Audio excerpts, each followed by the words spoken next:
Hi friends, అందరు బాగున్నారా? ఈరోజు మనము తెలంగాణ రుచుల్లో భాగంగా ఉప్పుడు పిండి తయారు చేసే విధానాన్ని మీకు నేను చెప్పదలుచుకున్నాను. దీనికి కావాల్సినటువంటి పదార్థాలు నేను ఈ గ్లాసు కొలత తీసుకున్నాను. ఈ గ్లాసు బియ్యం తీసుకొని దీన్ని రవ్వలాగా గ్రైండ్ చేయాలి. ఈ విధంగా రవ్వలాగా గ్రైండ్ చేసేసి దీనికి కొలత సరిగ్గా ఒక గ్లాసు రవ్వకి 2 గ్లాసుల నీళ్లు తీసుకోవాలి. దీనికి కావాల్సినటువంటి పదార్థాలు ఏంటంటే కరివేపాకు, కొత్తిమీర, పచ్చిమిర్చి, పోపు గింజలు. తర్వాత దీనికి ఎలా ఇప్పుడు తయారీ విధానము చూద్దాం. దీనికి 2 చెంచాల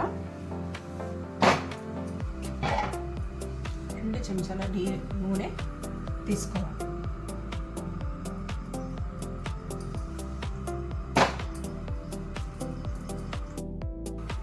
ప్యాన్లో 2 చెంచాల నూనె తీసుకోవాలి. దీనికి కావలసినటువంటి పోపు గింజలు, శనగపప్పు, జీలకర్ర, ఆవాలు, మినప్పప్పు వేయాలి. శనగపప్పు కొంచెం చాలా ఎక్కువగా వేయాలి, ఎందుకంటే ఉప్పుడు పిండికి టేస్ట్ వచ్చేది శనగపప్పు వల్ల. దీనికి కొంచెము ఇంగువ కూడా యాడ్ చేయాలి.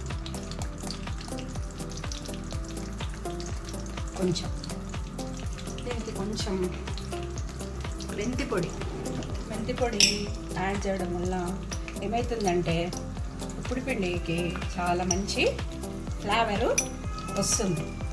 ఉప్పు వేగిన తర్వాత కొంచెం పచ్చిమిర్చి, 4-5 పచ్చిమిర్చి సన్నగా తరుక్కోవాలి.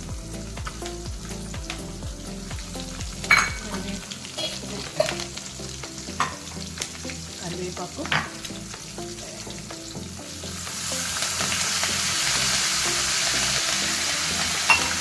వేసి బాగా వేయాలి.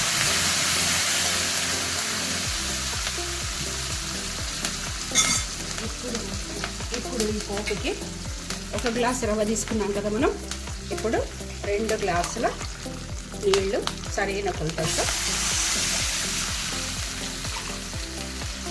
ఇందులో ప్యాన్లో పోయాలి.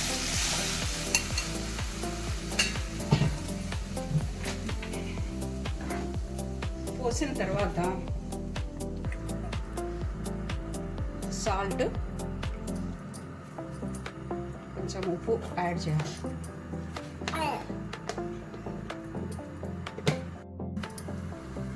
నీరు మరిగేటప్పుడు కొద్దిగా కొత్తిమీర వేయాలి. నీరు మసులుతున్నప్పుడు మనం స్టవ్ని సిమ్లో పెట్టి మనం ఉప్మా చేసిన ఉప్పుడు పిండి రవ్వను కొంచెంగా వేసుకుంటూ వెల్లిగా కలపాలి. ఒక్కసారి వేయకూడదు. ఒక్కసారి వేస్తే ఏమవుతుందంటే ఉండలు కట్టు, మనకు సరిగ్గా రాదు.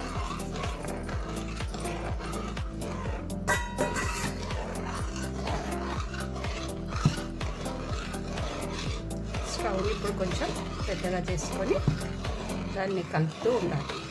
తర్వాత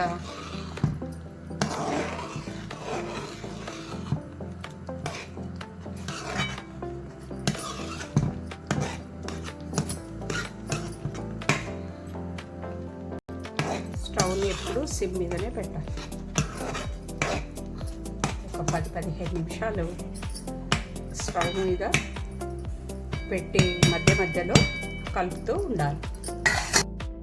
ఇప్పుడు వేడి ఉప్పుడు పిండి రెడీ.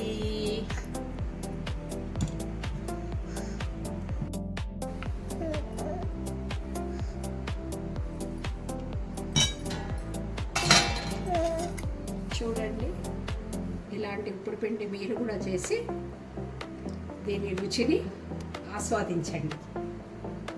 Okay, thank you.